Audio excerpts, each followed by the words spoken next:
Bienvenue dans ce nouveau podcast. Aujourd'hui, j'ai le plaisir de vous partager que le GOAT est parmi nous. Cédric Lewatt, mon entraîneur, est venu nous parler de sa convalescence et aussi de plein d'autres sujets où on a pu échanger tous les deux. Allez, bonne écoute. Alors déjà, Cédric, bienvenue dans le podcast, qui est de mémoire le 3e épisode qu'on est en train de tourner actuellement. Et du coup, bienvenue dans cette petite capsule et cette émission. Salut Gaël, merci pour l'invitation, ça me fait très plaisir. Et voilà. Et du coup, j'ai clairement une question qui me brûle les lèvres. Vas-y, je t'écoute. Où en es-tu après la chute? Où j'en suis là, ça fait à peu près... Alors déjà, quand je suis tombé, il m'a fallu déjà 6 à 7 semaines sans bouger. Donc voilà, j'étais cloué dans le canapé, sans bouger. Donc voilà, ça a été assez compliqué, assez long. Ensuite, ça fait du coup 1 mois et demi que ces 7 semaines sont terminées. Donc j'ai repris progressivement la marche, le vélo. Et puis donc voilà, ça fait 1 mois et demi, un bon mois et demi que j'ai repris le vélo, que je m'entraîne. J'ai commencé par le home trainer, je fais beaucoup de home trainer. Et puis là, j'ai repris un petit peu aussi en extérieur. Donc voilà où j'en suis à peu près. Et plus exactement, c'est quel type de blessure que tu as eu? Alors c'est un os que j'ai découvert, en tout cas le nom, ça s'appelle le grand trochanter. Donc c'est l'os qui est sur le côté de la hanche, c'est tout en haut du fémur, l'espèce de boule qu'on a sur le côté. Forcément, comme je suis tombé sur le côté, c'est ça qui a pris, et puis voilà, c'est arrachement du grand trochanter. Donc j'ai eu de la chance quand même dans mon malheur, c'est que j'ai évité l'opération, parce que normalement ils mettent une vis, mais ils m'ont laissé ma chance. Mais l'inconvénient de ça, c'est que j'ai dû être immobilisé pendant 7 semaines. À l'inverse que quand t'es opéré, que t'as une vis, tu peux remobiliser tout de suite la jambe, tu peux poser le pied au sol. Et là, j'ai pas pu. Donc voilà, c'est des entraînements, sans doute l'une des pires conditions physique de ma vie. J'ai pris je crois 6 ou 7 kilos. J'ai perdu, en même temps j'ai fondu au niveau de la jambe forcément. Donc j'ai perdu du muscle, j'ai pris beaucoup de gras. Cardio dans les chaussettes. Donc voilà, ça n'a pas été facile de reprendre. Et du coup, de ce que tu m'as dit, j'ai une autre question qui me vient. Toi qui es très grand sportif, il n'y aurait pas eu peut-être plus intérêt de passer par l'opération, comme par exemple quand on se casse une clavicule, il vaut mieux se faire opérer tout de suite pour revenir plus vite sur le vélo, que plutôt ne pas passer sur l'opération comme tu as eu? Non, moi je pense que le chirurgien de toute façon a préféré me laisser ma chance, oui. Parce que lui-même préfère qu'il n'y ait pas d'opération, même si il m'avait dit qu'il aimait bien opérer, il préfère forcément éviter l'opération. Ouais. Forcément, on peut pas remobiliser la jambe tout de suite, mais en termes de récupération, on récupère quand même beaucoup plus vite que si on t'a charcuté la jambe. Et puis le fait aussi d'avoir une vis dans l'os, je t'avoue que ça m'enchantait pas. De passer quand même sur la table, c'est délicat. Il y a toujours des risques, quelle que soit l'opération. Et puis après, ça veut dire qu'après, il faut contrôler régulièrement. Ça veut dire qu'il faut potentiellement l'enlever plus tard aussi, donc repasser sur la table. Non, franchement, je suis bien content de ça. Ouais. Et du coup, ma question suivante sera qu'est-ce que tu as mis en place de plus que, entre guillemets, je pense que tu as dû voir un kiné, tu as dû voir des spécialistes par rapport à ça, mais qu'est-ce que toi, tu as mis en place pour, par exemple, aider nos auditeurs pour guérir plus vite d'une blessure et, on va dire, pas gagner du temps, mais éviter de perdre du temps, en tout cas, sur une blessure? Ouais, c'est une très bonne question parce que forcément, comme la plupart des cyclistes qui s'entraînent dur, qui sont pour certains passionnés de la performance comme je le suis, forcément rester immobilisé pendant 6 à 7 semaines, c'est très long. En plus de ça, forcément on perd du niveau, on se dit mince, est-ce que je vais le retrouver, combien de temps ça va me mettre pour retrouver mon niveau. Donc on peut être tenté de reprendre trop vite, trop fort. Bon, je dis j'ai essayé de faire en sorte de pas tomber dans ce piège-là, mais bon, après, peut-être que j'ai fait des erreurs, hein, je sais pas. Mais dans tous les cas, ce qui est indispensable, c'est de reprendre par un suivi au niveau kiné. Forcément, on n'a pas le choix, de toute façon, il faut passer par la rééducation. Ne serait-ce que pour, dans mon cas, remarcher sans avoir mal, c'est indispensable. Donc voilà, je suis toujours suivi par un kiné qui m'aide énormément au niveau de la mobilité et du travail de force, parce qu'il faut que je retrouve de la force aussi dans la jambe sur certains mouvements. Et puis à côté de ça, moi j'ai repris aussi le travail de musculation parce que ça me paraît fondamental quand on a ce type de blessure, si on veut revenir le plus rapidement possible, retrouver de la force et réduire au maximum les douleurs, il faut passer par la musculation. Voilà, il faut se renforcer, il faut casser de la fibre, il faut casser les petites adhérences qu'on pourrait avoir qui sont faites pendant la blessure pour reconstruire de la nouvelle fibre, plus solide, plus forte, plus souple. Donc ça, c'est vraiment ce qui est fondamental pour moi. Après, le vélo, j'y suis allé tranquille au début. Ma première séance à la reprise, c'était 30 minutes sur l'home trainer à 130 ou 140 watts, je sais plus bien. Voilà, j'étais à 150 ou 160 au cœur. Donc voilà, ça passe par là. Hein, mais après, les watts, je les ai quand même relativement rapidement retrouvés. Donc, mais voilà, j'y suis allé progressivement. Après, le piège dans lequel on pourrait tomber, c'est de refaire très vite des intensités. Et ça, je suis pas tombé dans ce piège-là. J'ai pris le temps que je prends toujours aujourd'hui pour me refaire un peu la caisse, refaire les fondations, donc pas mal de travail d'endurance, de premier seuil, un peu de tempo aussi, pour vraiment retrouver de l'endurance et puis être capable d'assimiler, de tolérer les séances qui vont venir par la suite. Mais là, c'est encore un petit peu tôt. Enfin, j'ai attaqué, mais c'est pas non plus de la très haute intensité, quoi. Bah, de toute manière, je t'ai fait cette petite réflexion tout à l'heure, un peu plus tôt.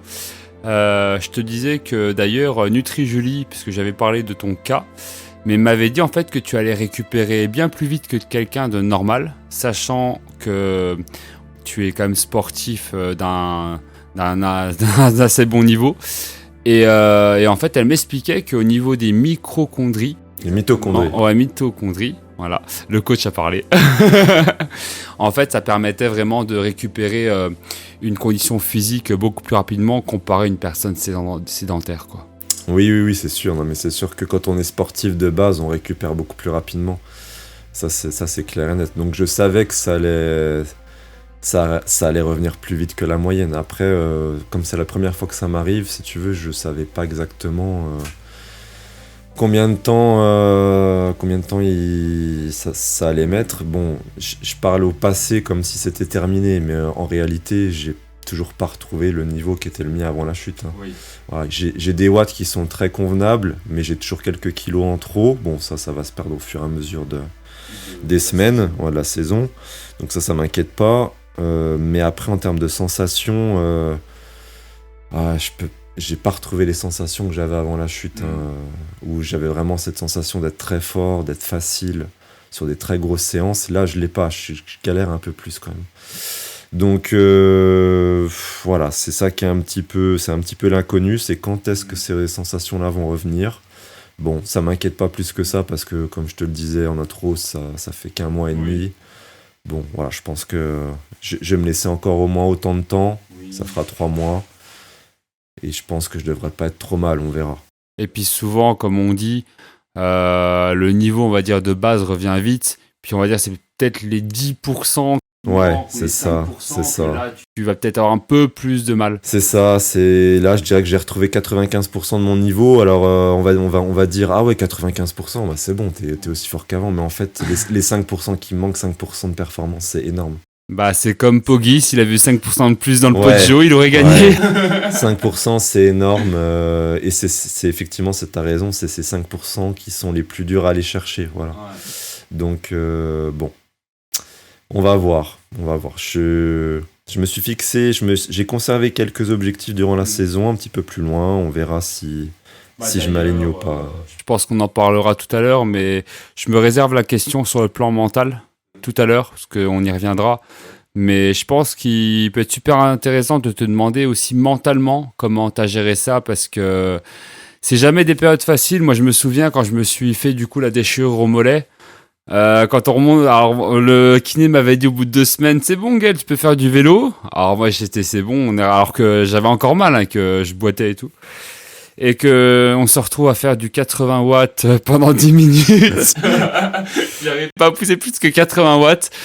Ouais. Le moral, il prend un coup et automatiquement, puis dans les moments comme ça, Ouais, on cogite pas mal. puis on mange beaucoup parce qu'il nous reste que ça.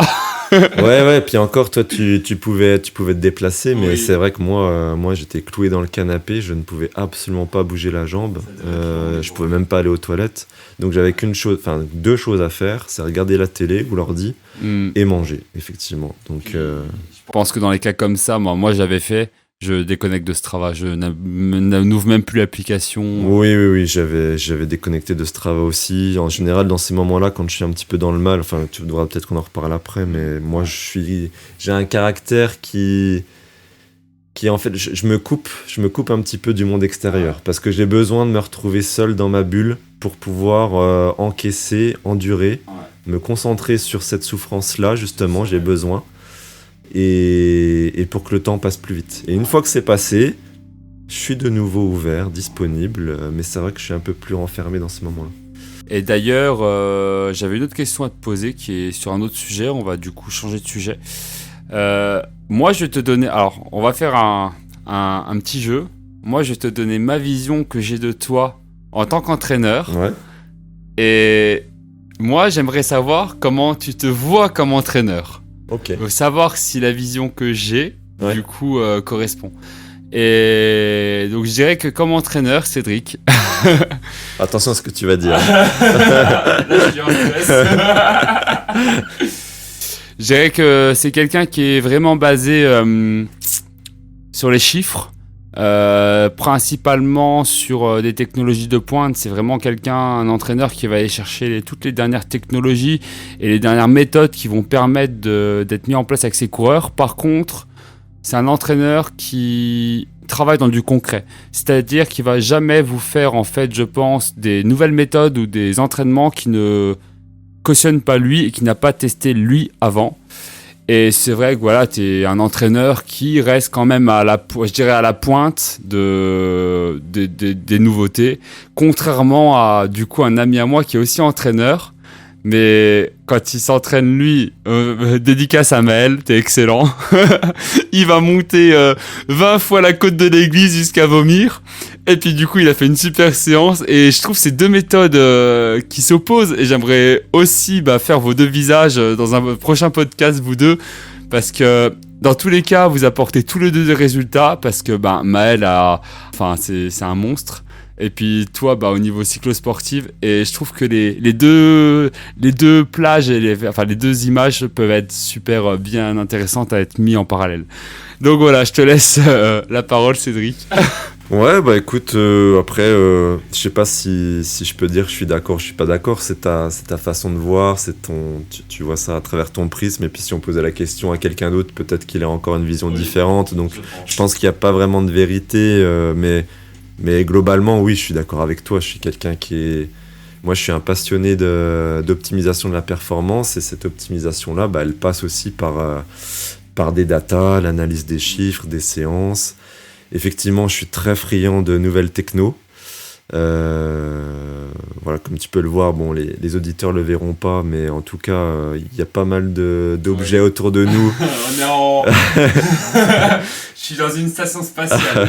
Voilà, je teste beaucoup de choses en ce moment. On en reparlera peut-être tout à l'heure, mais ouais, je teste pas mal de choses que j'ai pas forcément montré sur les réseaux. Donc tu as raison aussi sur le fait que j'aime bien tester les choses avant de les donner à mes coureurs. Ça, pour moi, c'est très important parce que je trouve que ça permet justement de savoir ce que vit le coureur et du coup aussi de mieux régler les consignes que tu peux lui donner en termes de difficulté, de sensations. Donc pour moi, c'est très important. Après, moi, je suis quelqu'un aussi je suis très, très data, comme tu l'as dit, mais j'accorde aussi une grande importance au ressenti de la personne. C'est pour ça aussi que je demande à tous mes coureurs de mettre le RPE, donc cette petite note qui permet d'attribuer la difficulté de l'effort sur une séance. Parce que pour moi, c'est fondamental aussi. Voilà, j'essaye de croiser le plus de data possible et le ressenti en fait partie. D'ailleurs, c'est un petit tip ce que je vous donne. Après, je pense que Cédric, tu vas me valider là-dessus. Toutes les personnes qui ont un entraîneur, alors c'est vrai que souvent ça nous gonfle un peu de remplir toujours ce petit RPE, mais moi je pense que, et ça je le fais depuis de plus en plus avec Cédric dans l'échange, c'est-à-dire que maintenant, pendant une séance, j'aime bien mettre un petit commentaire bref, rapide de la séance, mais je pense que le RPE, certes c'est très bien, mais un petit commentaire des fois, je pense que c'est appréciable en tant qu'entraîneur. Ouais, effectivement, les commentaires sur les séances, c'est quelque chose qui est très intéressant aussi. Bon, c'est pas obligatoire. Pour moi, le plus important, ça reste quand même toujours d'avoir ce RPE et la sensation du coureur. Voilà, quand on croise déjà ces deux choses-là, bon, on a une bonne idée de comment s'est passée la séance pour lui. Après, le petit commentaire, ça permet parfois de préciser certaines choses. C'est toujours sympa. Ouais, non, c'est important aussi pour moi, c'est intéressant. Et du coup, c'est quel petit type de coureur en fait que tu entraînes?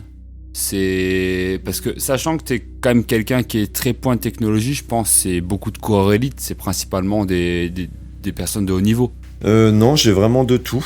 J'ai vraiment, ouais, vraiment de tout. J'ai du coureur débutant qui débute le vélo, en passant par l'ultra cycliste, en passant par le simple cyclosportif qui cherche juste à se faire plaisir, à terminer son grand fond de dos, en allant sur des profils effectivement un peu plus axés compétition performance, avec des purs cyclosportifs qui cherchent à monter sur la boîte. Et puis j'ai aussi, oui, du coureur élite, j'en ai quelques-uns aussi, donc j'ai vraiment un échantillon assez large.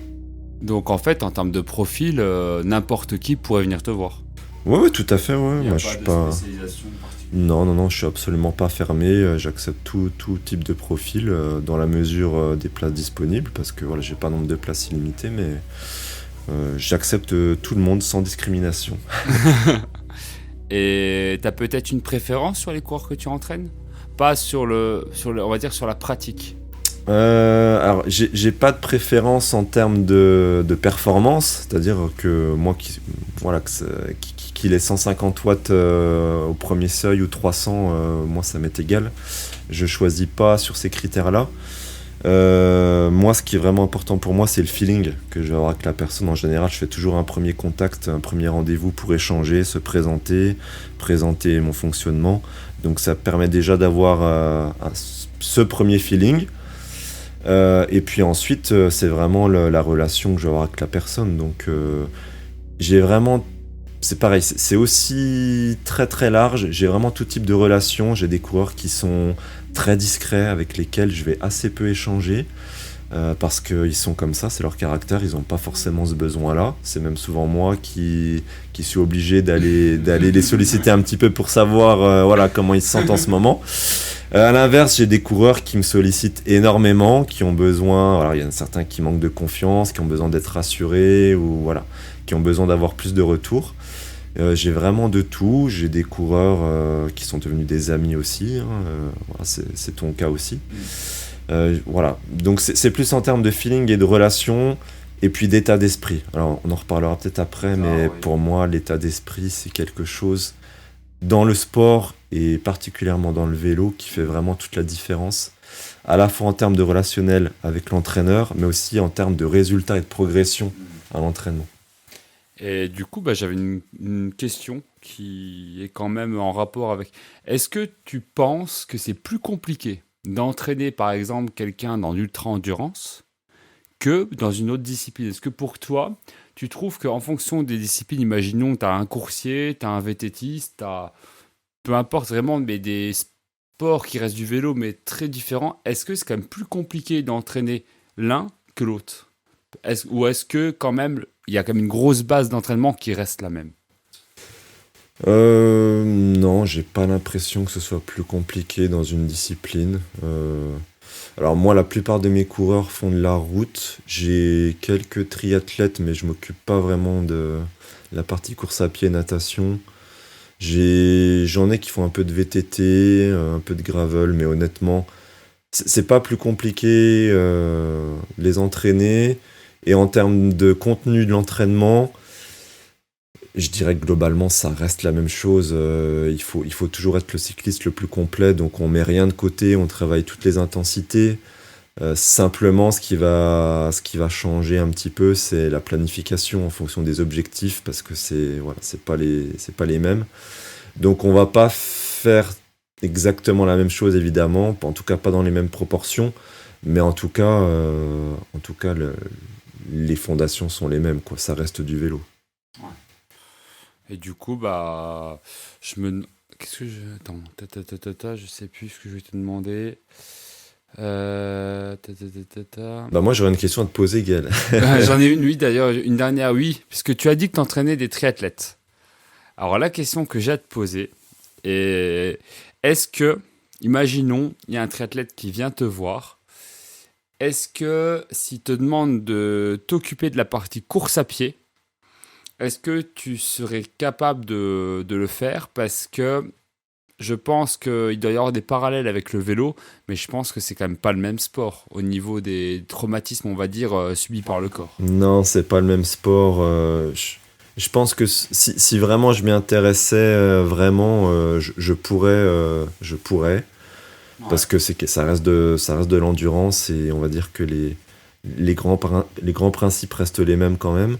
Mais je me suis pas suffisamment intéressé à la course à pied, j'ai pas suffisamment creusé le sujet pour me dire je vais entraîner des gens en course à pied. Donc voilà, c'est quelqu'un qui vient me voir en me disant est-ce que tu peux m'entraîner en course à pied? Actuellement, je dis non. D'accord. Et du coup, quelle est ta question? Ah ouais, moi j'avais une question à te poser justement par rapport à ça, c'est que t'as pas toujours eu un entraîneur. Ah, Est-ce que toi, le fait d'avoir fait appel à un entraîneur, qu'est-ce que ça a changé pour toi dans ta pratique? eh ben écoutez, on va se référer du coup à l'épisode 1 de mon podcast. En fait, ça a changé beaucoup de choses. Ça a changé beaucoup de choses parce que comme je vous expliquais dans mon premier podcast, je suis passionné de vélo depuis très longtemps. Et à l'époque, je m'entraînais tout seul. Je me rappelle, j'allais acheter les cyclo-coach, les livres comme ça, des magazines. On a tous commencé comme ça. Où j'écoutais les interviews de professionnels et quand le professionnel il disait par exemple je dois faire une séance Vasile à tant de watts, enfin je fonçais. C'est comme si un professionnel me disait je sais pas, je dois manger que des coquelicots le matin, j'aurais fait pareil quoi pour gagner 10 watts. Et mon gros problème que j'avais avant, c'était que en fait je m'entraînais pendant 3 mois, j'étais blessé 2 mois. Je m'entraînais 3 mois, blessé 2 mois. Et malgré... parce qu'on peut se dire aussi que je suis pas très intelligent, c'est qu'à chaque fois je me reblessais.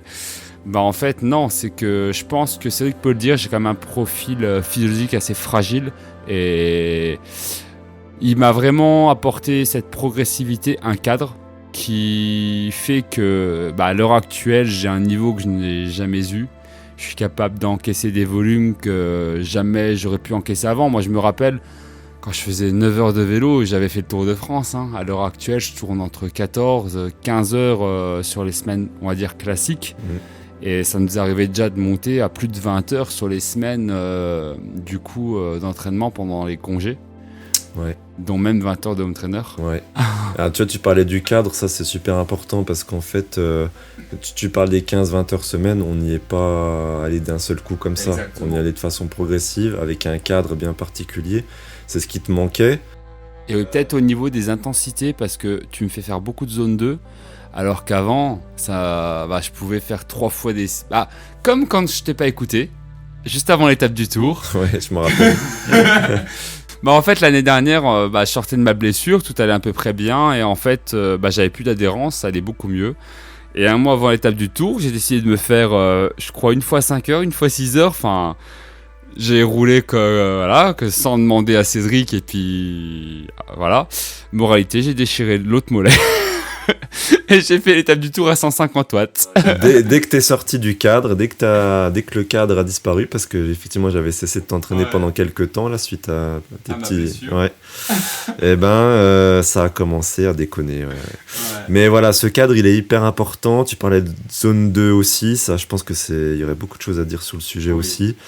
Je pense que il y a beaucoup de gens qui s'imaginent que les secrets de l'entraînement, entre guillemets, résident dans les séances qu'on va faire. Alors qu'en fait, il n'y a rien de magique. Les séances, on pourrait rester très simple, faire plus ou moins toujours la même chose, les mêmes séances en tout cas, sans chercher des choses très compliquées. Ça fonctionnera, ça fonctionne. C'est pas les séances, il n'y a pas de séance magique, il n'y a pas de séance plus efficace qu'une autre. C'est pas là-dedans, pour moi, que réside vraiment la valeur ajoutée d'un entraîneur. C'est plus, comme tu le disais, dans le cadre, dans la planification des objectifs, dans la progressivité de la charge. C'est principalement, c'est la progressivité. Je pense que le mot est posé. Et le cadre et la progressivité. Et le volume, tu parlais en zone 2, ça c'est quelque chose qui est très très négligé par encore beaucoup trop de monde. Moi je me rappelle qu'avant, je vais vous dire, je partais à l'entraînement, je roulais à bloc, pas à bloc, mais je roulais très fort. Et puis après, le lendemain, je comprenais pas pourquoi ça tirait un peu au niveau de la jambe, puis je reroulais bien fort le lendemain. Et puis moralité, je m'entraînais 3 mois, puis j'étais blessé 2 mois. Ça a toujours été ça. C'est ça. Forcément, de toute façon, quand tu veux monter le volume, t'as pas d'autre solution que de passer par l'augmentation du volume à basse intensité. Donc de la zone 2. Alors après, il y a zone 2 et zone 2. Voilà. Oui. Ça, c'est aussi un sujet à part entière. Moi, je suis vraiment un adepte de la j'allais dire la vraie zone 2. ma zone 2 à moi. C'est-à-dire que pour moi, la zone 2, c'est pas la zone 1. Voilà. Oui. C'est pas la vision de tout le monde.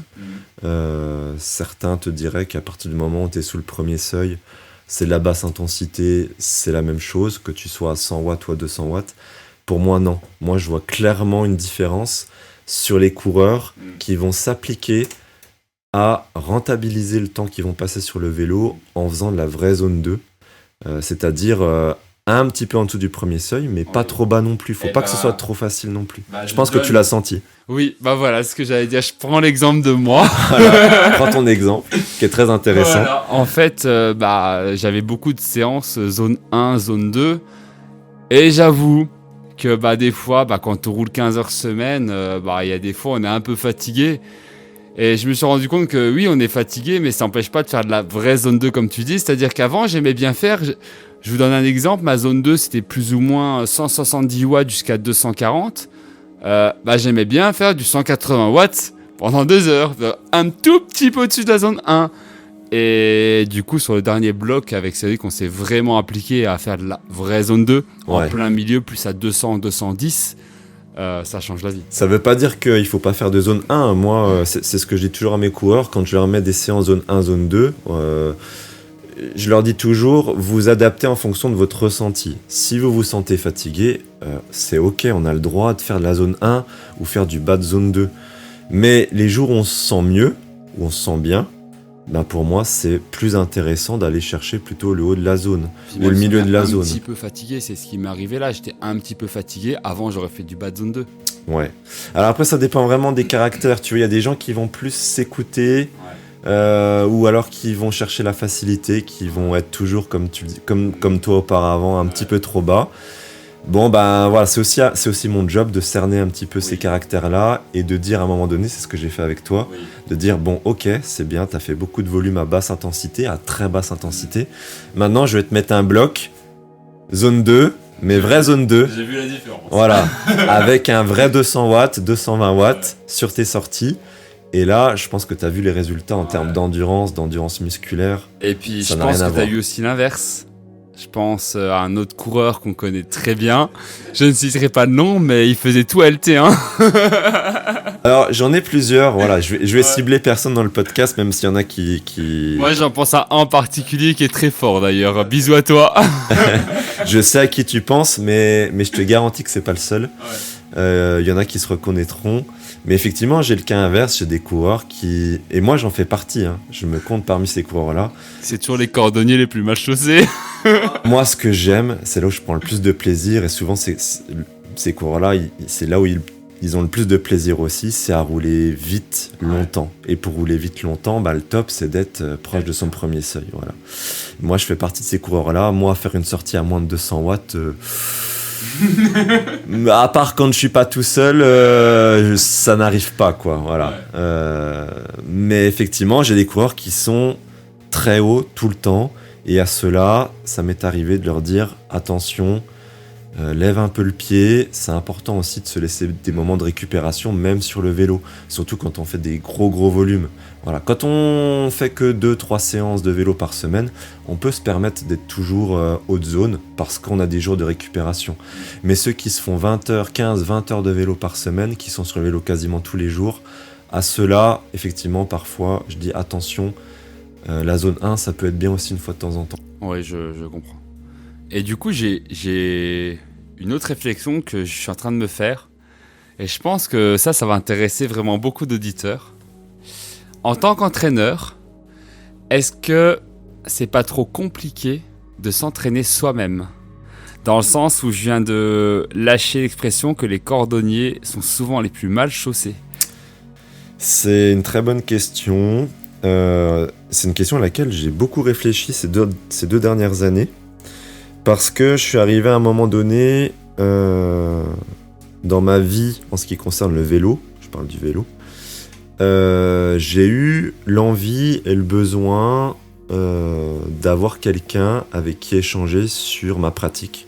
Parce qu'effectivement, quand on s'entraîne soi-même, on a un peu le nez dans le guidon et on est amené à faire des erreurs qu'on ne ferait pas avec ses propres coureurs. Alors ça, c'est l'inconvénient de s'entraîner tout seul. L'avantage aussi, je réfléchissais à ça, c'est que l'avantage de s'entraîner tout seul aussi, c'est que, à condition qu'on se connaisse très bien, donc un débutant ne pourrait pas le faire, ou quelqu'un qui manque d'expérience, qui n'a que 3-4 ans de vélo, je pense que c'est trop juste, mais quelqu'un qui se connaît vraiment très bien, et je pense qu'en toute humilité, je me connais plutôt très bien, l'avantage, c'est qu'on peut aller jouer un petit peu plus avec ses limites. D'accord. Ce que je peux plus difficilement faire avec mes coureurs. Parce que moi, avec mes coureurs, j'ai toujours une marge de sécurité en général. Oui. Et donc, je joue moins avec ces limites-là. Je préfère qu'il y ait un petit peu moins d'adaptation, mais qu'on ne prenne pas le risque de tomber dans, pas forcément du surentraînement, mais un excès de fatigue qui l'empêcherait de progresser, justement. Ou qui nous fait tomber malade. Voilà, ça, tout bêtement. Mais ça m'est arrivé, hein, je pense, avec des coureurs, parfois, on a pu franchir un peu la limite, et donc, effectivement, il tombe malade, donc il prend du retard, et donc il progresse moins vite, et ainsi de suite. Donc voilà, c'est l'avantage de s'entraîner tout seul, c'est que comme on se connaît très bien, on est dans notre propre corps et on sait jusqu'où on peut aller, on le sent, voilà, on le sent, on sent nos limites. Ce qui ne veut pas dire que parfois je ne vais pas faire des erreurs, hein, mais c'est l'avantage. Après, l'inconvénient, effectivement, c'est que on est tout seul, on n'a personne avec qui échanger. On peut tomber dans une certaine routine, refaire toujours la même chose, faire les choses qu'on aime, c'est un peu le piège aussi, dans lequel je tombe régulièrement aussi, hein, je reconnais. Hein. Voilà, il y a des choses que j'aime pas faire, forcément je les fais moins. Alors que si j'avais quelqu'un pour me dire Cédric, aujourd'hui c'est 30-15, typiquement le genre de truc que j'aime pas faire. Moi j'aime bien. Voilà. et ben je serais obligé, j'irais le faire parce que je suis quelqu'un de très discipliné. Ouais. J'ai eu une fois un entraîneur durant une année. Voilà, j'ai été très très rigoureux, j'ai fait tout ce qu'il m'a demandé de faire, vraiment en termes de charge, de volume, d'exercice. Voilà, j'étais très très rigoureux. Ça a bien fonctionné. Bon, j'ai arrêté pour diverses raisons, mais c'est vrai que parfois j'ai de nouveau l'envie d'avoir quelqu'un qui pourrait avoir un regard extérieur sur ma pratique. Et ça pourrait faire aussi le sujet d'un autre podcast, mais voilà, petit exclu, je suis en pourparlers avec, alors non pas un entraîneur de cyclisme, je continuerai à m'entraîner seul à vélo l'année à venir, et sans doute les années futures. Mais j'ai quand même trouvé quelqu'un pour m'encadrer au niveau de la préparation physique générale et spécifique et du profilage physiologique. J'ai trouvé quelqu'un qui est très compétent, avec qui je m'entends très bien, et donc qui va sans doute m'encadrer pour la saison 2026. Pas pour cette saison-là, mais pour 2026. Ça me laisse sur ma faim, tout ça. Je vais pas en dire plus parce que c'est pas fait non plus, mais voilà. Alors, Cédric, j'ai une question. Je sais pas trop comment te la poser parce que Ouais, j'ai peur. c'est un peu la question qui brûle à un entraîneur. Parce que moi, je suis de cet avis-là et je pense que tu l'as vu sur mes dernières semaines et même depuis que tu m'entraînes. Quand tu as un coureur et qu'il est malade, parce qu'on a parlé de des coureurs qui pouvaient tomber malades, est-ce que on va s'entraîner ou est-ce qu'il vaut mieux repousser les séances pour justement, entre guillemets, reposer le corps et, entre guillemets, perdre du temps sur les séances, mais par contre, gagner du temps sur le corps, sachant que moi, comme tu as pu le voir, je suis du genre à aller m'entraîner, même si je suis au point de vomir, même si je suis au fond de mon lit. Par contre, je sais que je vais pas prendre de retard sur le programme, mais j'ai aussi remarqué que, malheureusement, dans un cas comme ça, au lieu d'être malade pendant une semaine, je suis malade pendant 2 semaines, je suis au bout de ma vie. Mais je fais le programme que le coach il a dit. Ouais, non, mais je pense qu'il y en a beaucoup qui se mettent la pression. Ça, c'est un gros défaut de certains coureurs aussi, et y compris les miens pour certains. C'est qu'ils sont un petit peu obsédés par le volume, la recharge, et que quand il y a une séance qui est sur le calendrier d'Intervals, la plateforme qu'on utilise, eh ben, ils se sentent absolument obligés de la faire, et s'ils la font pas, ils se sentent pas bien. C'est exactement mon cas. Voilà. Bon, ça, pour moi, c'est une erreur de penser comme ça. Une planification, c'est ce que je dis toujours à mes coureurs, elle est jamais figée dans le marbre. C'est pas parce que vous avez une séance pour le lendemain ou le surlendemain qu'on peut pas la déplacer, qu'on peut pas la modifier, que voilà. Et encore d'autant plus quand on est malade. En général, les coureurs qui tombent malades, ils me le disent, donc je suis au courant, donc en général, on adapte. Après, moi, ma façon de faire, elle est assez simple, c'est que si le coureur a un petit rhume, qui n'a pas de température, qui peut continuer de pédaler sans avoir forcément une fatigue énorme, bon, en général, ce qu'on fait, c'est qu'on conserve un petit peu de charge, de volume, mais uniquement à basse intensité. Voilà. Les exercices, on les décale à la semaine d'après ou 15 jours après. Le temps qu'il récupère. C'est très important de récupérer. Après, s'il y a de la température, il faut clairement arrêter de penser au sport, quoi. Il faut vraiment laisser le corps se reposer, quoi. Ça, on n'a pas le choix parce que, comme tu le disais, le risque, c'est que cet état de maladie se prolonge par la suite et qu'on perde encore plus de temps. Donc, parce que, je te donne un exemple concret, ça date d'il y a 2 semaines à peu près. En fait, j'avais une séance à faire de 45-15. Et puis j'avais juste dit à Cédric que j'avais un rhume, quoi, mais j'étais au fond du trou. J'ai été faire ma 45-15. Autant vous dire que les 2 jours suivants, j'étais au fond. Honnêtement. C'est une très mauvaise idée, de faire de la trop haute intensité.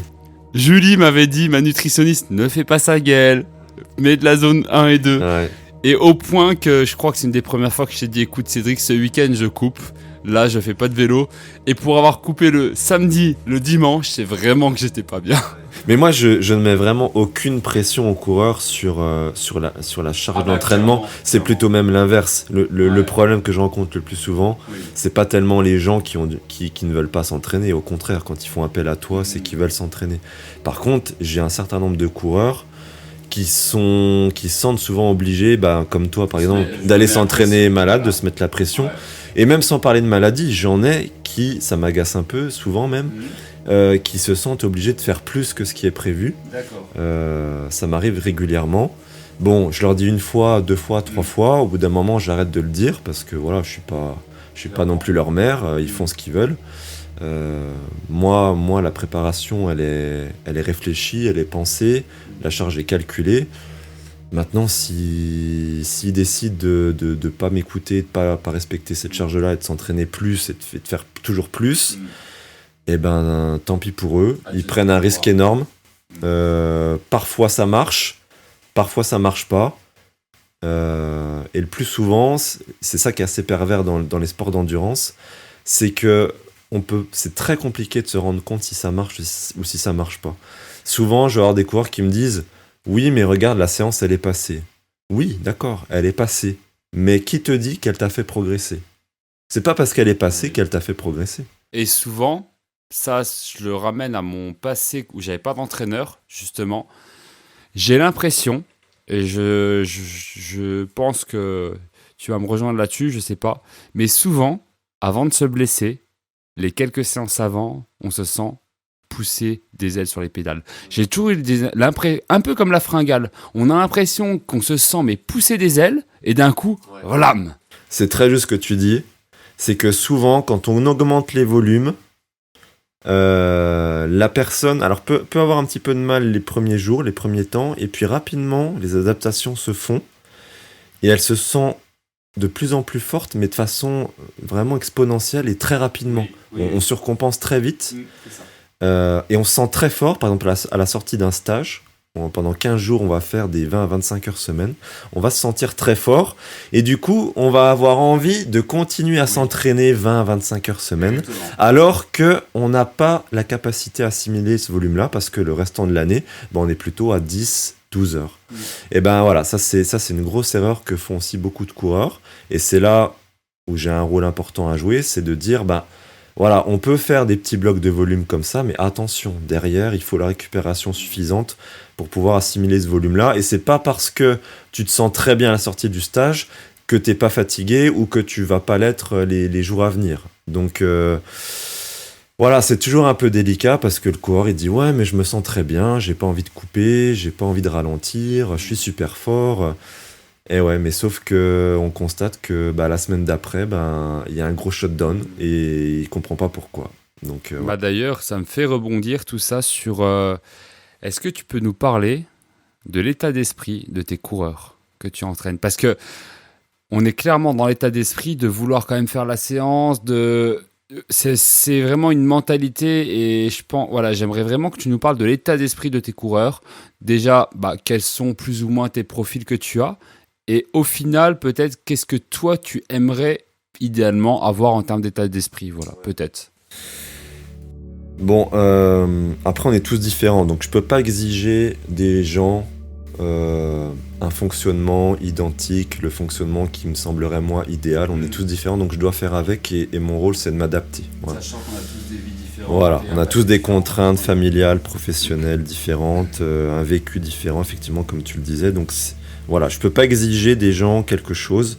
Par contre, je peux effectivement expliquer les choses et essayer de pousser dans certaines directions. Il y a un mot qui est à la mode en ce moment et qui m'agace un peu, qu'on voit beaucoup sur les réseaux, c'est discipline. Ça te fait de rigoler, je sais pourquoi. Mais ouais, moi ça me fait pas trop rire parce qu'en fait ça m'énerve, parce qu'en fait on veut nous faire croire que il faudrait, en tant qu'amateur, on n'est même pas professionnel, c'est même pas notre job, il faudrait pour progresser être discipliné, c'est-à-dire mettre de côté le plaisir. C'est comme si on mettait de côté le plaisir quelque part et qu'il fallait aller s'entraîner coûte que coûte. On fait ce qui est prévu. C'est de la discipline, et si j'ai pas envie de le faire, j'y vais quand même. Bon, moi j'ai un peu de mal avec ça. Alors je dis pas que c'est inutile la discipline, je pense qu'effectivement quand on veut progresser, il faut avoir une certaine rigueur, il faut aller s'entraîner, on n'a pas le choix. Mais plutôt que de jouer sur ce mot-là, sur cette philosophie-là que j'aime pas trop. Un peu comme le no pain, no gain. Ouais, c'est ça, c'est un peu ça. Ouais, je trouve ça pas très sain, effectivement. Je dis pas que c'est inutile, il en faut un petit peu de discipline, mais moi je pense qu'on est beaucoup plus fort sur le long terme à faire les choses avec motivation. Pour moi, c'est vraiment le mot le plus important. C'est pour moi le levier sur la performance le plus puissant qui existe, c'est la motivation. Il faut arriver, pour éviter justement avoir recours à cette discipline, avoir recours à des leviers de motivation pour pouvoir aller faire une sortie quand en normal on n'aurait pas eu envie de faire, mais on a trouvé un levier de motivation qui nous motive.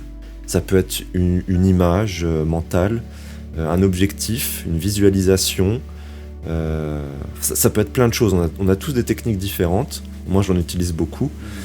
Qui nous donnent envie d'aller nous entraîner plutôt que de se forcer à faire les choses. Surtout que moi, ce que je constate, c'est que quand on se force à faire les choses, soit on les fait pas bien. Si on manque un peu de rigueur, on va pas les faire bien. Ou alors si on est très rigoureux, on va faire la séance très bien, mais on n'aura pas l'investissement mental, cette envie de bien faire. Et donc, j'ai pas la preuve de ça, j'ai pas de preuve scientifique de ça, mais ce que je constate par expérience, c'est qu'on n'en retire pas 100% des bienfaits. Je pense qu'on connaît tous dans notre entourage, je pense que tout cycliste qui fait depuis un moment du vélo connaît tout le monde connaît dans son entourage un cycliste qui a beaucoup progressé, qui a fait ça on va dire 1 an, 2 ans, mais qui a tellement bien voulu faire qu'à l'heure actuelle il ne fait plus de vélo ou... Ouais, c'est ça. Ça peut arriver que la personne a été dégoûtée en fait, tout bêtement, trop... Je pense qu'à être discipliné tout le temps, trop longtemps, il y a un moment donné, on se dégoûte. Effectivement, on tient pas sur le long terme. Et quand je parle de long terme, c'est pas 1 année ou 2 années ou 2 ans. Hein. C'est les gars qui font du vélo depuis 10 ans. Ouais. Voilà, ça c'est du long terme. Et pour moi, c'est pas très viable. En tout cas, s'il y en a qui arrivent à être disciplinés pendant autant de temps et à se forcer à faire les choses, je pense qu'ils n'atteignent pas leur plein potentiel, le niveau qu'ils auraient pu atteindre à faire les choses par plaisir et par motivation, en jouant sur cette motivation-là. Alors comme je te le disais, il y a plein de techniques, hein. Ça pourrait faire un podcast. Moi c'est bête, mais ma motivation de 2025... Fumer papy quoi, j'ai déjà annoncé, mais... c'est bête, mais vous voyez, quand je fais des grosses séances de home trainer cet hiver, je pense aux vieux. Là, quand je me faisais mal tout à l'heure au test lactate, je pensais aux vieux. Ouais. Et j'ai cette image mentale de fumer papy, et c'est l'objectif. Et et on n'est pas dans de la discipline, on est dans du plaisir, parce que c'est le plaisir de se donner, de se faire mal, de se faire progresser aussi, parce que c'est génial aussi de se voir progresser. Mais on est dans une image mentale, c'est fumer le vieux. Hein. Ouais, non, mais c'est une technique comme une autre, hein, voilà. D'ailleurs, lui, son image mentale, c'est fumer le jeune. c'est ça. Après, il y a plein de techniques, mais bon, je pense que là, il nous faudra un podcast entier pour en parler. Mais en tout cas, si je reviens à mes coureurs, moi, je le constate. Hein. Je te disais, il n'y a rien de scientifique, mais par contre, c'est très empirique. Je vois clairement, très concrètement, les coureurs chez moi qui progressent le plus vite, c'est ceux qui ont des objectifs clairs, précis, et qui jouent sur ces leviers de motivation, qui font les choses avec envie, avec détermination et plaisir, qui ont le bon état d'esprit. Voilà. Et ceux qui se forcent à faire les choses, souvent, moi j'ai aussi des coureurs qui n'ont pas envie, très souvent, qui n'ont pas envie d'aller rouler, mais qui le font parce qu'ils sont disciplinés, rigoureux. Mais ces coureurs-là, je constate qu'ils progressent moins vite. Voilà. Parce qu'il n'y a pas cet investissement mental qui fait que, selon moi, on retire davantage de bénéfices d'une séance. Et voilà, pour moi, l'état d'esprit, c'est vraiment fondamental. Je pense que quand on est discipliné, comme tu dis, ça va s'arrêter presque à la séance. Quelqu'un qui est passionné, qui est motivé, mine de rien, il va peut-être faire un petit peu plus attention à son sommeil, un petit peu plus attention à ce qu'il mange. Alors, il va se faire plaisir. Hein. Moi, je le vois, je me fais des McDo, je vous le dis. Je me fais des McDo, voilà, pour pas citer, voilà. Et je mange des chocolats et tout. Mais à côté de ça, je vais quand même optimiser ce que je peux. Et je vais peut-être des fois me coucher, 15 minutes plus tôt. Mais c'est 15 minutes plus 15 minutes plus 15 minutes à la fin de l'année. Ça fait des heures et des heures. Et ça fait des heures de récupération et ainsi de suite. Et je me dis que effectivement, tu as raison. Je pense que les plus motivés d'entre nous, les plus passionnés, ils vont aller chercher l'optimisation dans les détails. Après, c'est pas une obligation. Tu as aussi des gens qui font... J'ai aussi des coureurs qui sont très performants, mais qui donnent la priorité au plaisir, tu vois. Qui sont pas à 100% à fond dans l'optimisation des performances. Il y a des leviers sur la performance qui pourraient actionner, comme la musculation, comme d'autres protocoles, qui n'actionnent pas parce qu'ils n'ont pas de plaisir à en retirer, et ça se respecte complètement. Par contre, voilà, c'est assumé, et par contre, ils ont du plaisir à faire ce qu'ils font, à faire du vélo, à faire leurs séances, et c'est avec cet état d'esprit-là qu'ils en retirent le maximum de bénéfices. Et donc, ouais, ça c'est vraiment quelque chose que je vois concrètement chez mes coureurs. L'état d'esprit, encore plus, je dirais que la valeur talent, entre guillemets. Le talent, ce qu'on peut mettre derrière le talent, souvent on met la génétique derrière ça. Bon, la génétique c'est bien, c'est une chose. Le travail, c'est une autre chose. Mais si en plus tu as le bon état d'esprit, moi je connais des coureurs très talentueux qui n'ont pas le bon état d'esprit, qui n'atteindront jamais leur plein potentiel et qui peuvent être moins forts que certains coureurs moins talentueux, mais qui sont extrêmement motivés, passionnés et qui ont le bon état d'esprit. Et d'ailleurs, en parlant d'état d'esprit,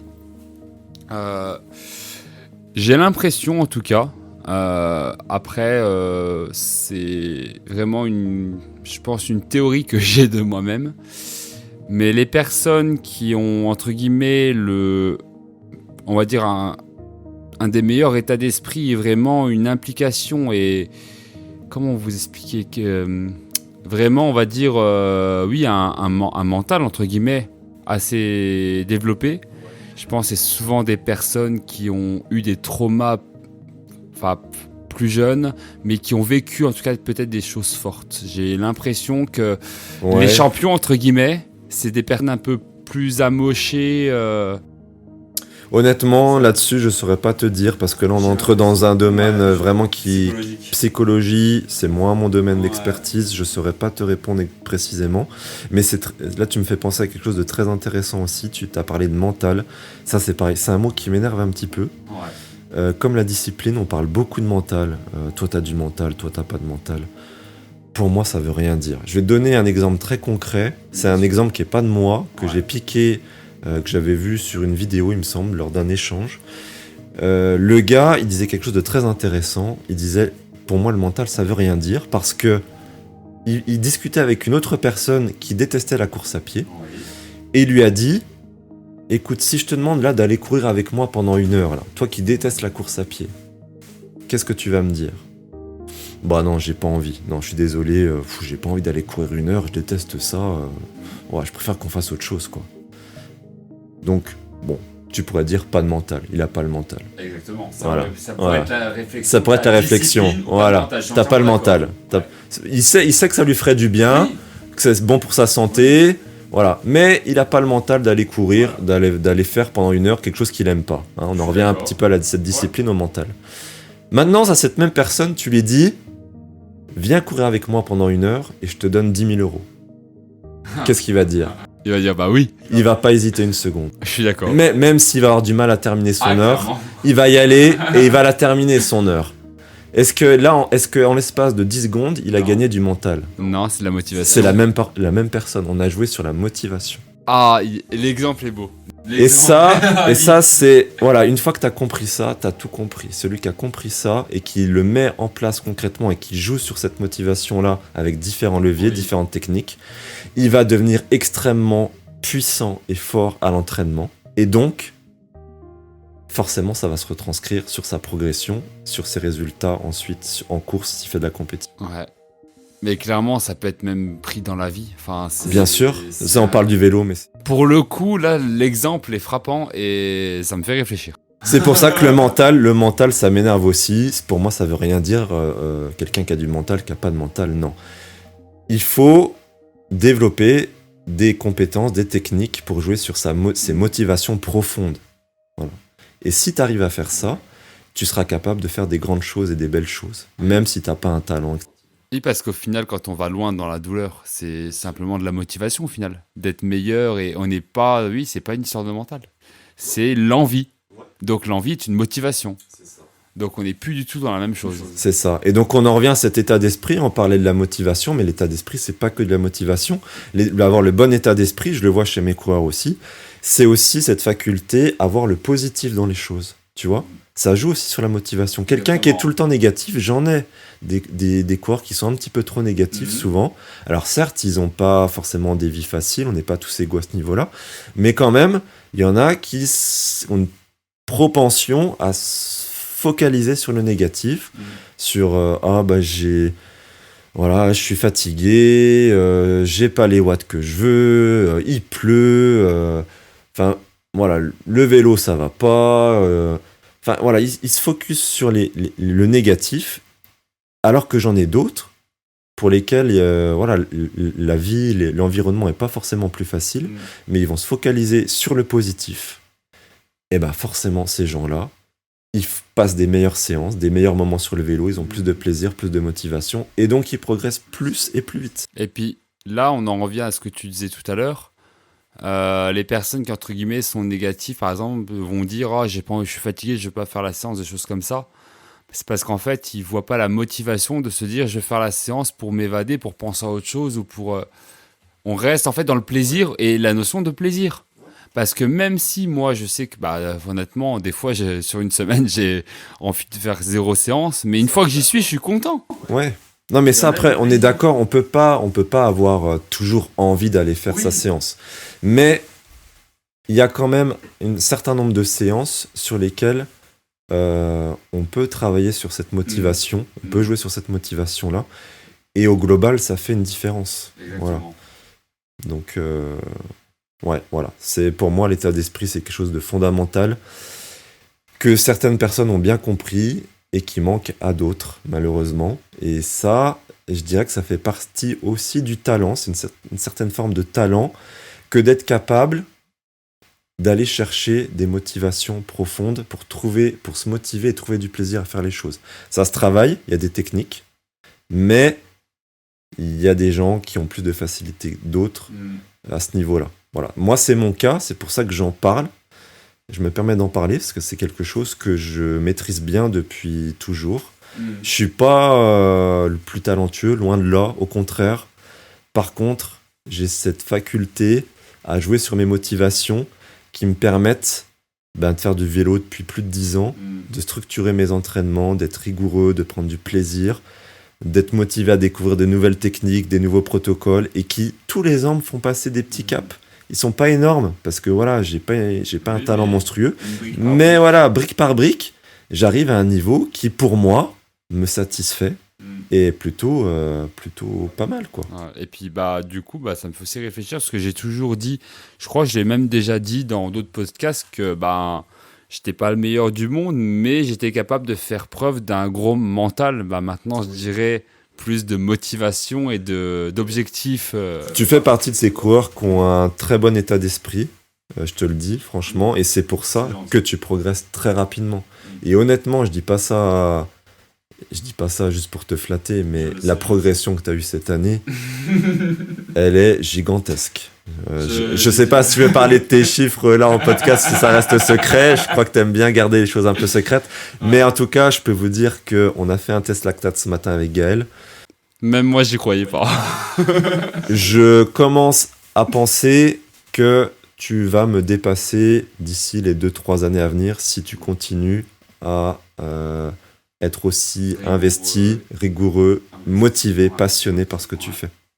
Mais ouais, pour le coup, la discussion sur le mental va faire que je vais changer mes mots en tout cas. Et merci. Ouais, c'est quelque chose dont on pourra discuter ensemble. Mais après, moi, il n'y a pas non plus de technique magique. Et surtout que ces techniques-là, elles vont être propres à chacun. Mes techniques vont pas forcément fonctionner pour toi. Il faut aussi que les personnes arrivent. C'est une réflexion profonde à faire sur soi. Pourquoi est-ce que je fais du vélo ? Qu'est-ce qui me motive ? Et quels objectifs je peux me fixer qui pourraient me motiver à m'entraîner dur, à m'entraîner bien, à m'entraîner souvent et à faire les choses bien. Alors du coup, j'ai une réflexion que là je viens de me poser. Est-ce que tu penses... Alors là, je pense est-ce que tu penses que en fait, avant de prendre un entraîneur, il faut déjà savoir, entre guillemets, profondément, plus ou moins, pourquoi on le fait ? Ou est-ce que tu penses que c'est justement l'entraîneur qui va, entre guillemets, nous aider peut-être à nous guider à... Comment dire ? C'est-à-dire que il y en a qui commencent le vélo, ils aiment bien ça, et ils prennent tout de suite un entraîneur. Ou alors... tu commences le vélo, tu fais déjà tes premières armes entre guillemets, tu trouves vraiment le sens de pourquoi tu fais cela, et là c'est peut-être plus efficient, efficace de prendre un entraîneur à ce moment-là, pour pas brûler les étapes. Je pense que tous les profils sont dans la nature et se justifient. Je pense que tu as des gens qui vont avoir besoin, comme tu le dis, d'expérimenter déjà par eux-mêmes certaines choses, de faire évoluer leurs pratiques seuls de leur côté pour ensuite avoir recours à un entraîneur pour passer un palier supplémentaire. Et puis tu as aussi des gens qui... Alors là c'est pareil, c'est un autre sujet qui serait passionnant aussi, parler des capacités cognitives, parce que ça c'est aussi quelque chose qui fait une grosse différence à l'entraînement sur la progression. Tu as l'état d'esprit, mais tu as aussi une certaine forme d'intelligence. On a déjà parlé ensemble Ouais. tous les deux, ouais. Et je pense qu'il y a des gens, effectivement, c'est comme dans tous les domaines, hein, qui sont plus intelligents que d'autres. Alors, il y a une multitude de formes d'intelligence. Hein. Être intelligent, être plus intelligent, ça veut pas dire grand-chose. Mais tu as des gens dans des domaines très particuliers qui sont en avance sur les autres, et tu as des gens qui vont être capables de se fixer des objectifs très vite, de savoir très vite où ils veulent aller. C'est souvent la marque des champions, d'ailleurs. Et du coup, de faire appel à un maximum d'aide extérieure pour gagner du temps et être encore plus efficace plus vite. Ouais. Mais t'as des gens qui ont besoin de prendre du temps aussi. Voilà, tout se respecte. Mais ouais, c'est aussi, je pense, une histoire de capacité cognitive aussi. Pas que d'état d'esprit. T'as des gens qui auront bon avoir un bon état d'esprit, qui seront positifs tout le temps, qui malheureusement pour elles, alors seront limités génétiquement, forcément. Il y a une part génétique aussi. Hein, on peut pas tous être au niveau de Pogacar, même avec toute la volonté et la motivation du monde. Ouais. Mais je pense qu'il y a aussi une forme d'intelligence qui consisterait à être capable de visualiser, de mieux visualiser que les autres, que la moyenne, ce qu'on doit faire à l'entraînement et comment on doit le faire. Et comment mettre en place. Comment mettre en place les choses, dans quel ordre. Alors, l'entraîneur, il est là pour ça, mais soi-même, on a un rôle à jouer. Exactement. Quand l'entraîneur, il donne une séance, la séance, il y a une multitude de façons de la réaliser. C'est pas parce qu'on a des intervalles très précis, en termes de watts, de durée, qu'il n'y a qu'une façon de la réaliser. Il y a plusieurs façons de réaliser une séance. Et donc... c'est là où les capacités cognitives de la personne entrent en jeu, la réflexion de la personne entre en jeu. Un exemple tout bête aussi que je te donne, parce qu'on n'en avait pas parlé avant, mais en fait, Cédric me donnait mes séances à faire. C'est un peu drôle, parce que maintenant, quand j'y pense, en fait, je vous explique, j'habite dans une région de montagne, vous le savez, des Vosges. Et en fait, Cédric me donnait par exemple du Swiss spot à faire, qui est déjà pas une séance facile, avec de la zone de derrière. Et en fait, comme moi, j'ai été beaucoup habitué sur Home Trainer, et que sur Home Trainer, chaque coup de pédale compte, je pensais que c'était pareil dehors. Alors du coup, il me donnait des 4 heures, qui se transformaient des fois en 5 heures, 5 heures et quart, parce qu'en fait, je coupais l'exercice, sur le compteur, sur le compteur, pensant qu'il fallait couper, que tout le monde faisait comme ça. Ouais, alors ça c'est drôle, mais à la limite, ça fait pas vraiment de différence au final sur les adaptations physiologiques que tu vas avoir derrière, c'est pas très... Mais tu peux pas plus te blesser sur un cas comme ça, vu que tu rajoutes de la charge. C'est vrai que tu rajoutes de la charge, du volume, oui, ça c'est vrai, ça c'est un peu inutile. Donc j'aurais dû réfléchir là-dessus, autant parler. Mais ça encore, ça me choque pas plus que ça, même si c'est drôle, c'est plus drôle qu'autre chose. Mais j'ai pas forcément d'exemple très concret à donner dans le vélo, mais tu vois, par exemple, en ce moment, j'expérimente l'entraînement respiratoire. C'est un gros levier de progression pour moi cette année, que je vais mettre en place pour mes coureurs pour 2026, parce que je pense qu'il y a des choses à aller chercher avec ça. Bon, c'est pas évident. C'est pas évident. Il y a beaucoup d'outils à maîtriser, donc ça demande une certaine capacité cognitive. C'est pas facile de tout comprendre, de tout maîtriser. Il y a beaucoup d'outils à utiliser, d'applications, d'analyse de données. Donc voilà, ça c'est quelque chose. Effectivement, l'entraîneur, il va pouvoir mâcher le travail et expliquer par la suite aux personnes, mais quand même, voilà, il y a des choses à faire en termes d'entraînement respiratoire quand tu es sur le vélo, par exemple. Une concentration à avoir sur sa respiration. Je pense que tout le monde n'est pas égal non plus à ce niveau-là, n'est pas capable de réaliser des séances de même qualité à ce niveau-là. Donc voilà, ça demande aussi des capacités cognitives, et celui qui en a un peu plus que la moyenne, bah, il va faire des séances un peu meilleures que la moyenne. Ouais, je le vois par exemple comme sur des fois des intervalles très durs de suspense sur home trainer, il m'est déjà arrivé de faire plus attention à la respiration. Alors pas sur toute la séance, mais sur on va dire un laps de temps, bah automatiquement la FC descend. Automatiquement on gagne des pulses. Ouais. Bah tiens, tu me fais penser à un exemple concret pour le vélo. Typiquement, ça c'est un problème que je rencontre très souvent, notamment avec les débutants, parce que c'est quelque chose qui s'apprend aussi. C'est le fait d'être capable de lisser un effort. Quand ça paraît tout bête, surtout pour ceux qui pratiquent depuis un certain temps, mais quand on donne des intervalles de 2 minutes, je dis n'importe quoi, à 300 watts, bon, bah, j'ai des gens qui sont capables de me réaliser en extérieur ces intervalles-là de façon quasi parfaite, de lisser leur effort, leur coup de pédale, et ça, bah, ça demande des capacités cognitives, ça s'apprend, c'est un geste qui s'apprend, et tout le monde n'y arrive pas aussi rapidement. Y en a qui mettent beaucoup de temps à maîtriser ça. J'en ai qui me font toujours des courbes immondes, malheureusement, qui n'y arrivent pas, qui ont beaucoup de mal à lisser l'effort. Et donc forcément, si t'es pas capable de lisser cet effort-là, que tu avais 2 minutes à 300 watts à faire, et que tu fais des coups à 350, un coup à 200, un coup à 400, bon, bah la cible, tu passes un peu à côté, quoi. Oui. Bah, c'est comme la réflexion que je t'ai fait tout à l'heure dans le test lactate, qui m'a gonflé, c'était parce que les cols vosgiens, c'est souvent on va dire du 8% régulier. Bah là, ça me gonflait parce que ça changeait et j'ai vraiment eu du mal à lisser l'effort pour le test. Test concret, un test pour qu'il soit bien réalisé, il faut être capable de bien lisser son effort, parce que si tu sors un petit peu trop de la cible, bah, tu risques de fausser le test, et si tu fausses le test, bah, t'en tires pas les bonnes conclusions derrière, quoi. Donc voilà, tout ça, c'est des capacités cognitives, des vitesses d'apprentissage qui font que bah, les gens progressent pas à la même vitesse. C'est vrai que ça, on n'en parle jamais. Enfin, les capacités cognitives de tous les podcasts que j'entends, on n'en parle jamais. Ouais. Pour moi, c'est vraiment quelque chose sur lequel j'ai profondément réfléchi ces 2 dernières années, c'est l'état d'esprit, les capacités cognitives. Au final, je me rends compte que c'est ce qui fait le plus la différence parmi des coureurs qui à la base sont à peu près équivalents en termes de génétique, quoi. Effectivement, tu as toujours des champions qui vont être capables de progresser très vite, très fort. Mais voilà, la plupart des gens, ils ont plus ou moins un VO2 max entre 60 et 70, c'est déjà très bien.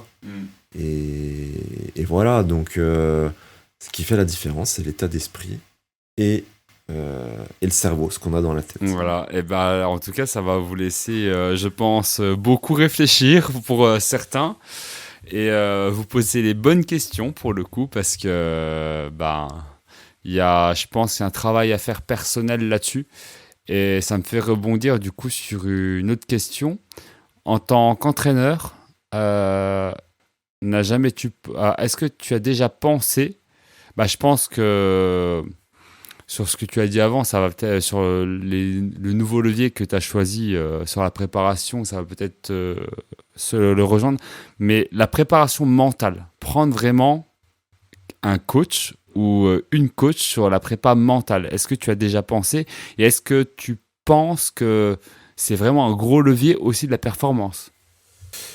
Eh ben, c'est une bonne question, mais très honnêtement, c'est un sujet que je connais assez mal, donc je vais avoir du mal à te répondre. J'y ai déjà pensé, bien sûr, c'est un sujet qui est récurrent. Parce que là, de ce que tu nous dis, il y a un très gros levier là-dessus, sur la capacité cognitive, et peut-être, je me dis, qu'un coach mental pourrait... C'est possible, je pense que c'est possible. Honnêtement, j'ai jamais eu recours à un coach mental, donc je peux pas te dire. Je pense que c'est comme dans tous les domaines, il y a des bons et des mauvais coachs. Exactement. Donc c'est ça qui est très compliqué, c'est qu'il faut arriver à trouver la bonne personne, à tomber sur le bon. C'est ça qui me fait un peu peur personnellement, c'est pour ça que j'ai jamais eu recours à ce levier-là. J'ai tellement peur de m'investir à la fois en termes de temps, en termes d'argent, pour rien, que j'ai pas franchi ce pas-là. Voilà. Et je pense qu'en plus, c'est mon point fort. Voilà. C'est là-dessus où moi j'ai du talent, je dis ça en toute modestie. Ce que je disais, je suis pas un champion, j'ai pas un cœur de champion, des muscles de champion. Par contre, j'ai quand même ce talent-là au niveau cognitif et Et c'est grâce à ça que j'arrive à progresser encore aujourd'hui. Donc c'est pour ça que moi, j'ai pas fait appel à ce genre de personnes. Mais je pense que ça pourrait être intéressant. J'en suis même sûr. Je pense qu'il y a des gens très compétents qui pourraient apporter certaines choses à ce niveau-là. Ouais. Mais c'est vrai que c'est toujours un peu délicat. Moi, je le vois bien au niveau de la nutrition, hein, parce que j'ai déjà vu des professionnels, dont une personne que je t'avais conseillée. Et je pense que tu as clairement vu une différence depuis que, du coup, Julie travaille avec moi. Bien sûr, oui. Et elle a vraiment réglé des problèmes de fond, quoi. Mais voilà, c'est comme dans tous les domaines. Tu as des bons et des mauvais nutritionnistes. Tu as réussi à en trouver une qui, moi, je la connais pas, mais de ce que tu me racontes, elle a l'air excellente. Donc, D'ailleurs, peut-être un podcast tous les trois. ouais, avec plaisir, avec plaisir. Moi, la nutrition, c'est un sujet qui me passionne aussi, sur lequel je me renseigne de plus en plus aussi, parce que j'ai découvert la puissance. J'ai pas découvert le levier, mais j'ai découvert la puissance de ce levier-là. Grâce à notre sponsor, The Health Food Coach. Non, ça fait déjà 2-3 ans que j'ai découvert. Mais j'en apprends encore tous les jours. Et ça, c'est quelque chose qui est largement sous-estimé encore aujourd'hui. Tu vois, il y a encore quelques années, même un certain nombre d'années, les gens savaient pas trop utiliser le capteur de puissance. Ils ont découvert le capteur, la puissance du capteur. Ensuite, les gens ne savaient pas trop comment s'alimenter sur le vélo. Ils ont découvert la puissance de respecter certaines quantités de glucides durant intra-séance. Ils se sont rendus compte du game changer que ça peut être. Clairement. Là, je pense qu'on arrive dans une ère où on découvre aussi la puissance de l'alimentation en dehors des séances, qui était très sous-estimée. Voilà. Je pense que ça fait une grosse différence sur les résultats. Et puis, il y a d'autres leviers qui arrivent, je pense, dans les années futures, dont je pense, alors là, je vais jouer un petit peu au devin, mais je pense que quelque chose qui est encore très très méconnu, notamment en France et dans le cyclisme, c'est l'entraînement respiratoire. Et je pense que ça, c'est un levier sur la performance qui va être de plus en plus utilisé, notamment chez les professionnels, parce que ça demande aussi du temps supplémentaire. C'est en plus du vélo, c'est pas à la place du vélo, c'est en plus. En plus du vélo, en plus de la musculation, en plus de tout le reste. Mais voilà, c'est ça qui est passionnant, je trouve, dans l'entraînement, c'est pour ça que je reste motivé, passionné. Ça, c'est un levier qui est très puissant sur ma motivation personnelle, c'est découvrir de nouvelles méthodes, de nouvelles techniques d'entraînement qui me font progresser, qui font progresser mes coureurs, et ça, c'est génial. Oui, puis l'entraînement respiratoire, si tu peux juste en toucher 2 mots, parce que je pense que les gens ne se rendent pas compte de pourquoi s'entraîner à respirer. Alors tu m'as expliqué, parce que là il va falloir quand même vulgariser la chose, mais vu comment toi tu me l'as expliqué, je me suis dit mais c'est vrai, il a raison. Si on économise à ce niveau-là, autant... Ouais. Alors je vais faire exprès de pas trop en dire non plus, parce que moi j'ai prévu aussi, je vous le dis, de faire un podcast sur ce sujet-là, uniquement sur ce sujet-là, avec un expert dans ce domaine-là. Mais voilà, je peux en toucher 2-3 mots. Très rapidement, c'est tout simple. Il existe ce qu'on appelle le réflexe métabolique respiratoire. Ce réflexe, en fait, le corps, il est très bien fait. Il hiérarchise certaines choses pour ne pas mourir. Et donc, alors je me souviens plus de l'ordre exact, mais il me semble que l'oxygène en priorité, c'est le cerveau. Il me semble que c'est ce qui est prioritaire pour lui. Ensuite, il y a les organes vitaux, le cœur, les poumons, voilà, tout ce qui est vital. Et puis, dans un troisième temps, il me semble que il arrive les muscles respiratoires, parce que forcément, si on s'arrête de respirer, on meurt. Et puis, en tout dernier, on a les muscles périphériques, les muscles des jambes, si on parle du vélo. Et en tout dernier, non, j'allais faire une blague salace. Oui, ça en fait partie. Et donc, une fois qu'on a compris ça, forcément, on comprend mieux le fait d'entraîner ces muscles respiratoires, parce que si le corps donne la priorité aux muscles respiratoires plutôt qu'aux muscles des jambes, ça veut dire que si on fatigue au niveau respiratoire, les muscles respiratoires, c'est des muscles comme les autres, ils fatiguent comme les autres. Oui. Et donc, quand on commence à faire une séance difficile, ou une course qui est très longue, type étape du Tour, qui dure des heures, il arrive un moment où on l'a tous ressenti, on commence à sentir une gêne au niveau respiratoire, une fatigue au niveau respiratoire. C'est vrai.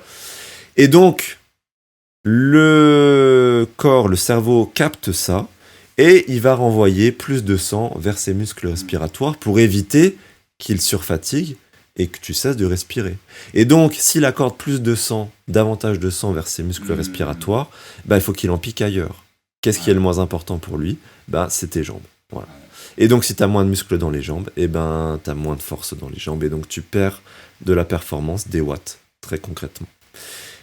Et une fois que tu as compris ça, tu comprends l'importance d'être fort au niveau respiratoire pour pouvoir retarder cette fatigue respiratoire et avoir le plus de force dans les jambes le plus longtemps possible. Voilà, c'est une chose parmi d'autres. Il y a aussi d'autres choses qui sont très intéressantes à comprendre et qui permettent aussi de comprendre l'utilité d'entraîner ses muscles respiratoires. Il n'y a pas que ce réflexe métabolique, il y a aussi d'autres choses. Tu as aussi ta capacité, le volume respiratoire que tu vas pouvoir respirer. Plus tu es capable d'absorber un gros volume d'air et donc d'oxygène, plus tu vas pouvoir réduire ta fréquence respiratoire. Forcément, si tu respires un plus gros volume, tu peux respirer moins vite. Et donc, si tu respires moins vite, tu fatigues moins vite. Un plus gros volume aussi ferait que la FC descend aussi, automatiquement. Oui, forcément. Si tu fatigues moins tes muscles respiratoires, tu as moins de sang qui est redirigé vers ces muscles, et donc ta fréquence cardiaque diminue. Je pense que ça vous a teasé un peu les entraînements. Voilà, il y a encore plein d'autres choses très intéressantes à dire, mais... Je pense que tu as bien vulgarisé la chose, et tout le monde se rend compte en fait de l'importance de... Et je teste encore 2-3 petites choses que je vais garder secrètes pour le moment. Que je sais ce que c'est. Toi, t'es au courant, mais pas tout le monde. Franchement, ça aussi, c'est énorme.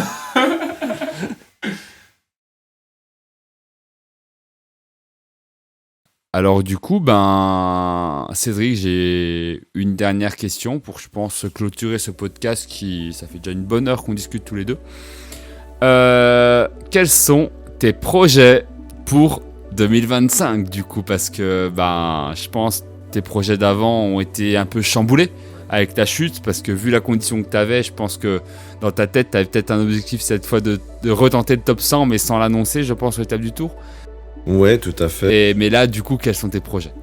Effectivement, avant la chute, je me sentais très fort et donc j'avais prévu de faire une saison assez classique de cyclo, avec des cyclos plutôt vallonnés et puis des plus gros chantiers style étape du Tour, Ventoux et d'autres. Je pense que j'étais vraiment sur une très très bonne dynamique et peut-être que le top 100 aurait été jouable, j'en sais rien. Du coup, effectivement, ça a pas mal chamboulé le programme. J'ai tout supprimé en conservant uniquement le GF Mont Ventoux, début juin. Alors, je suis pas encore sûr à 100% d'y participer. Il me reste 2 mois. Voilà, 2 mois d'entraînement pour arriver bien. Voilà, mais je le ferai pas si je me sens pas bien. Et puis, étape du Tour que j'ai conservée fin juillet. Voilà, le fait qu'elle soit fin juillet et pas début juillet, pour le coup, ça m'arrange un peu. Ça me laisse un petit peu plus de temps pour me préparer. J'espère que j'aurai retrouvé mon niveau d'ici là.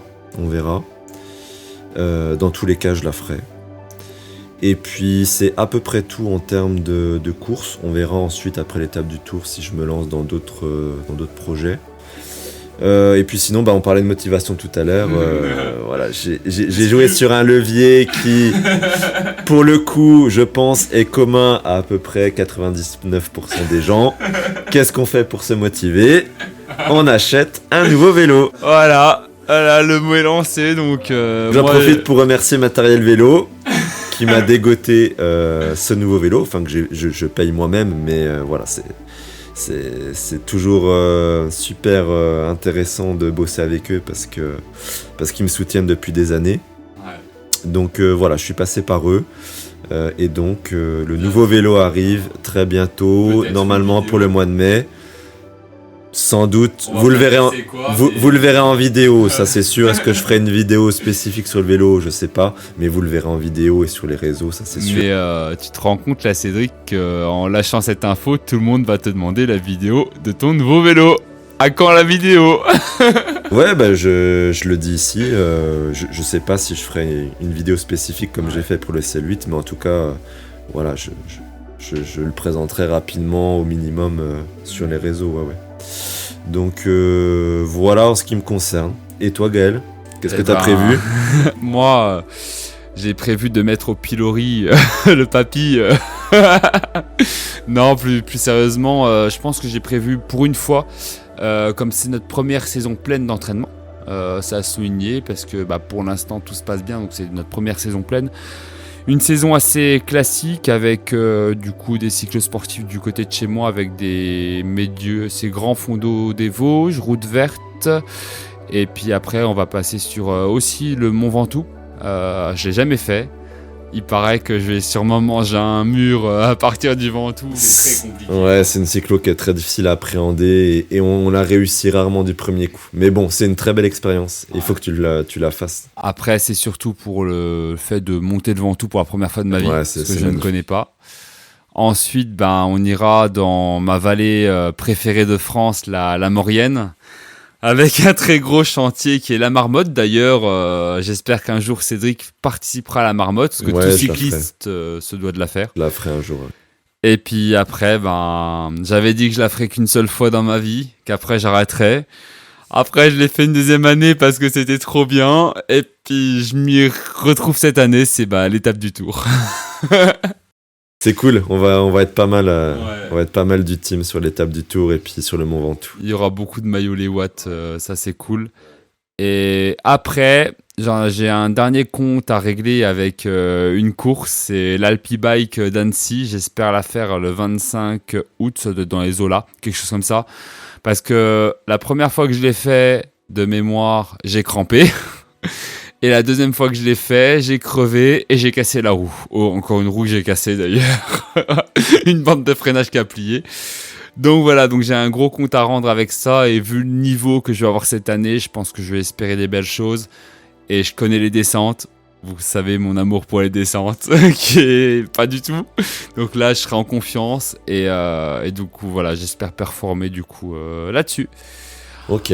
Voilà, en tout cas... beau programme. Ouais, l'entraîneur a du boulot. Voilà, exactement. Je remercie en tout cas Cédric, je remercie tous les gens en tout cas qui m'entourent, puis merci beaucoup d'être venu dans le podcast, c'était super intéressant. Je te remercie moi aussi, c'était super intéressant, passionnant d'échanger avec toi, et j'espère que tes auditeurs y trouveront un intérêt. Voilà, et merci beaucoup, et normalement il y a de fortes chances que je réunis le duo qui m'entoure, qui est du coup Nutri Julie et Cédric Deswatts. Avec plaisir. En fin de saison pour, je pense, un échange de tous les trois et avec leur cas d'études qui est moi, quoi. Je pense que ça peut être un peu sympa. Ouais, j'aimerais beaucoup la rencontrer, elle a l'air très intéressante et très compétente. Voilà. En tout cas, merci beaucoup à tous et puis à bientôt dans un prochain podcast. Allez, ciao, ciao. Ciao. Et pour une fois, c'est moi qui va le dire. Allez, oublie pas, lâchez les watts.